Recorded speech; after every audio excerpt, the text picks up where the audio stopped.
നമ്മുടെ പരിപ്പ്, ചെറുപയർ.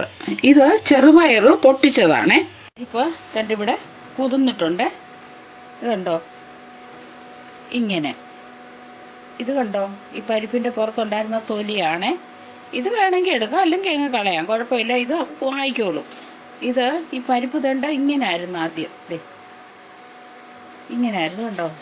ഇത് ചെറുപയർ രണ്ടായിട്ട് പൊട്ടിച്ചതാണേ.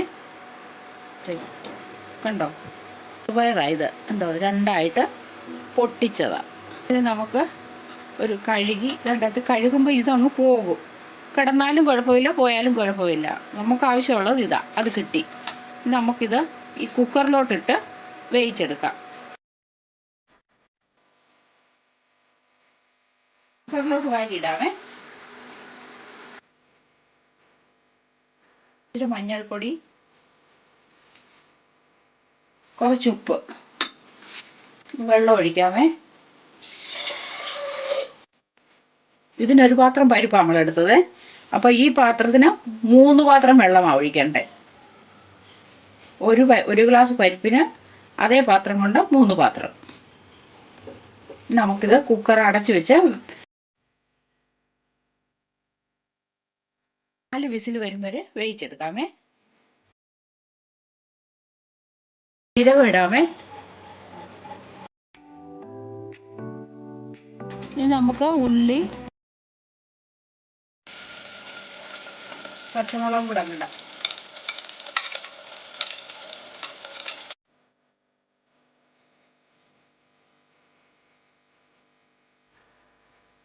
നമുക്ക് ഇഞ്ചിയും വെളുത്തുള്ളിയും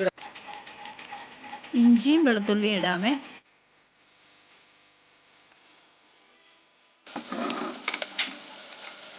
ഇച്ചിരി മഞ്ഞളിടാമേ. മുമ്പേ നമ്മൾ മഞ്ഞൾ ഇട്ടതാ പയറിനകത്ത്, അതനുസരിച്ച് വേണം ഇടാനേ. ഇളക്കാം.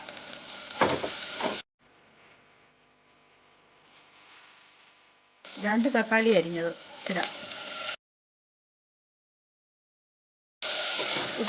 ഉപ്പും കൂടി ഇടുമ്പോഴേ തക്കാളിയൊക്കെ എളുപ്പം സോഫ്റ്റായി അതേ നമുക്ക് വെള്ളം ഇറങ്ങി വരും.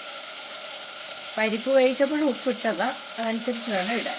അടച്ചു വെക്കാമേ. ചെറുതായിട്ട് തീയിട്ടിട്ട് അടച്ചു വെക്കാം. അപ്പോൾ ഒന്ന് വഴന്ന് വരും.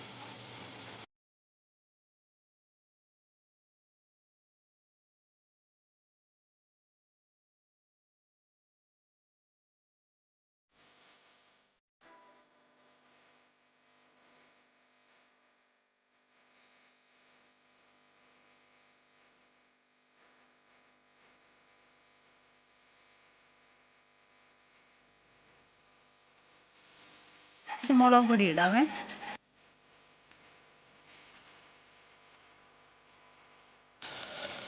നാല് വിസിലടിച്ച് കഴിഞ്ഞിട്ടുള്ള പരിപ്പാണേ. നമുക്കൊന്ന് ഇളക്കി എടുക്കാമേ, ഉടയ്ക്കാം.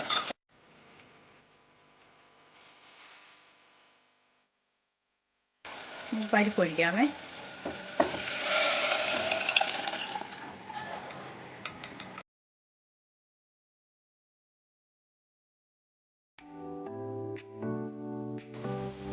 ഇച്ചിരി മല്ലിയില ഇടാമേ.